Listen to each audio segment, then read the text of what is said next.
Everyone. Today we are going to solve GFG is a union of two sorted arrays with distinct elements. So let's see what the problem statement, then we will head to the solution.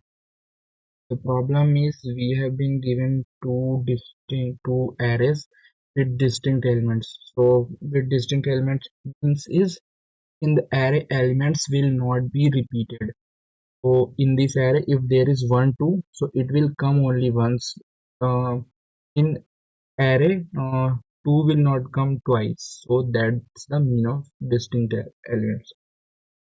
Also distinct element doesn't mean the elements that are present in this one are not present in this one.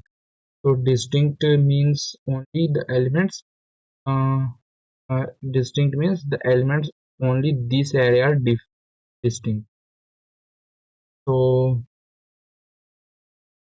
this is the first case, and like here if any elements is there, it is possible it is there, but uh, in every array one element can be present only once. So that's the case that's been given, and what we have to do is we have to give an array, we have to give an array list in which all the elements are distinct and sorted. So that's the question. Let me repeat the question once again, that you will have better clarity. So in we have been given two arrays, all having distinct elements and all are sorted, and we have to return one array list in sorted order and having distinct elements. So basically this question is like merging two sorted arrays, but only we have to take care is that thing that are distinct in the resultant array, distinct should be there. So let's go ahead to its solution.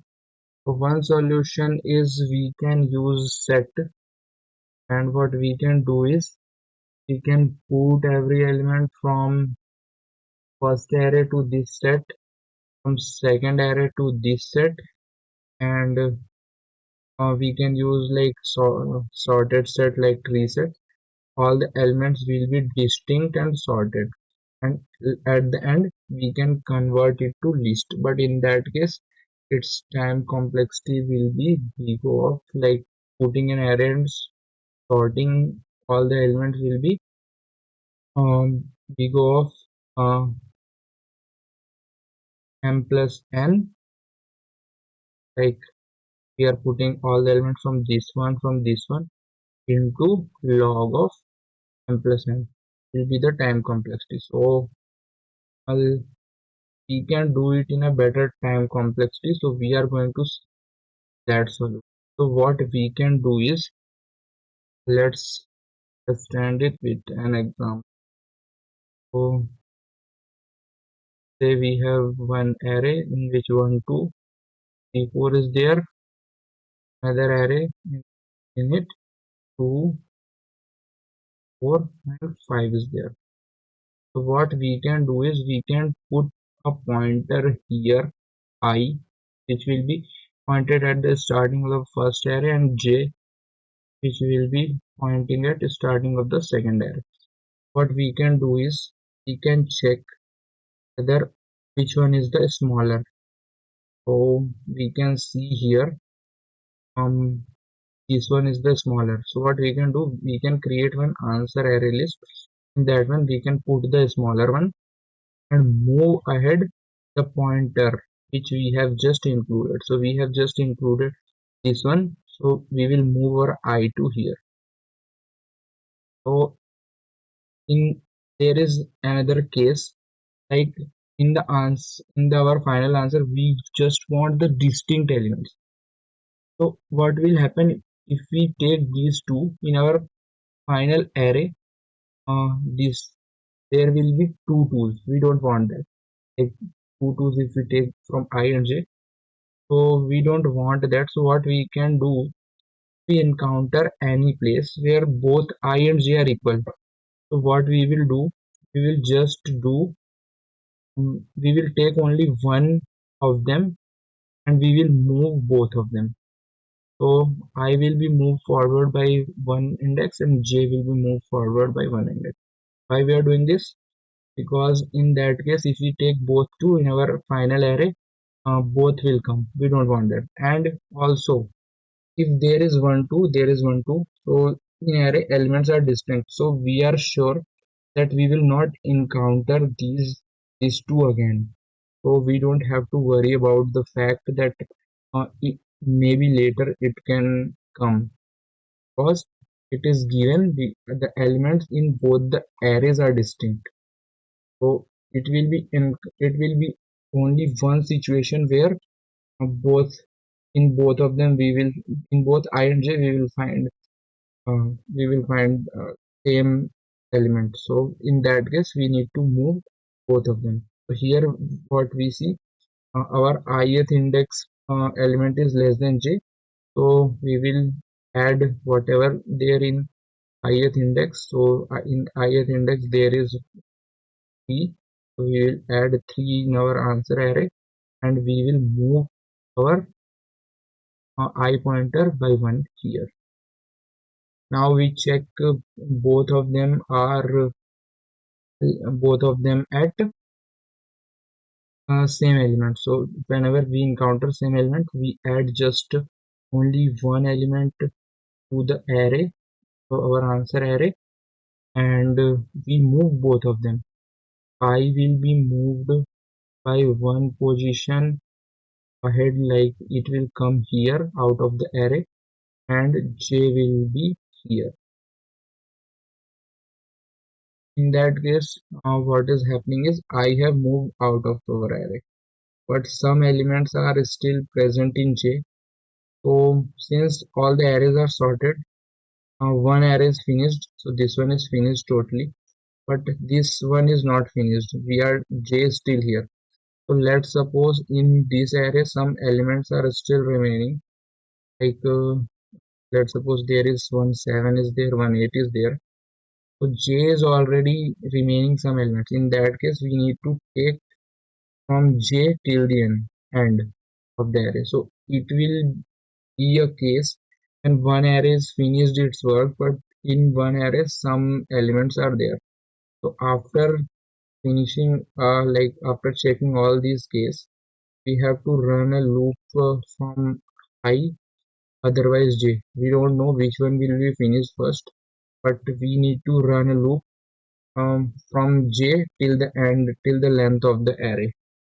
So that could be the solution. So its time complexity will be ego of m plus n, where m is the length of the first array, n is the length of the second array, and its space complexity will be, if we consider our answer array, it would be m plus n, but since we need to return this, so we can consider it as O of 1. If we don't consider this, as we have to return this array. So let's move to the solution.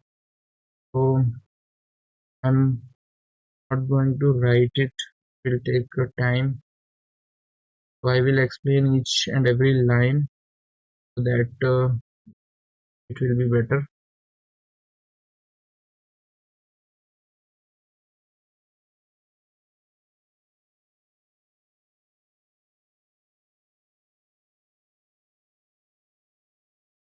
So this is the code I copied from there.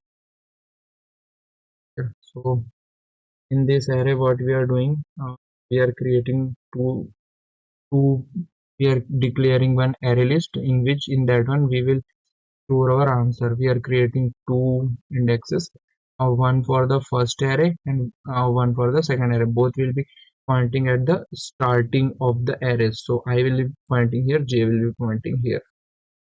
So we are running a while loop. So what this while loop is, till when this while loop will be running, uh, until and unless one array is totally consumed. totally consumed means if any of I or j is less than length of the array, in that case it will run. So this condition will make sure only uh, un if we are under the boundary of the array, then only this while loop will run. So we are doing three things, like this if we are at this position and this is the smaller element, we are putting this. If we are at some position and this is the smaller element, we are putting this. And if they are equal, we are putting only one and moving both. This is the same condition. If in the first array we got a smaller, we are putting smaller element in our answer array and incrementing the I. If we are getting the element that is smaller in our second array, so we are putting that element from the second array to our answer and moving j to j by 1. If we got same element, like if we got the both the element that are same, in that case we are adding only once here and incrementing I and j as we discussed. So after this, what this loop is doing, let's suppose j I is totally finished but some elements are remaining in j. So in that case we are adding those elements as it is.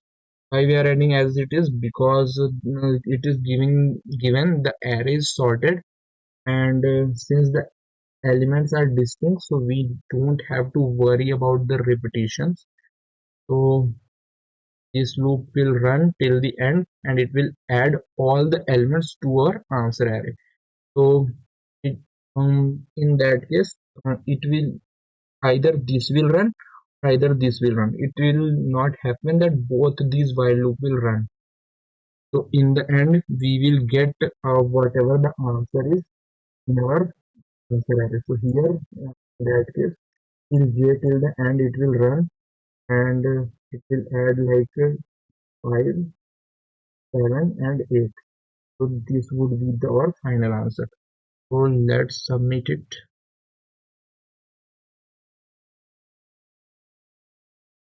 Already ran this test cases. First time it didn't submit.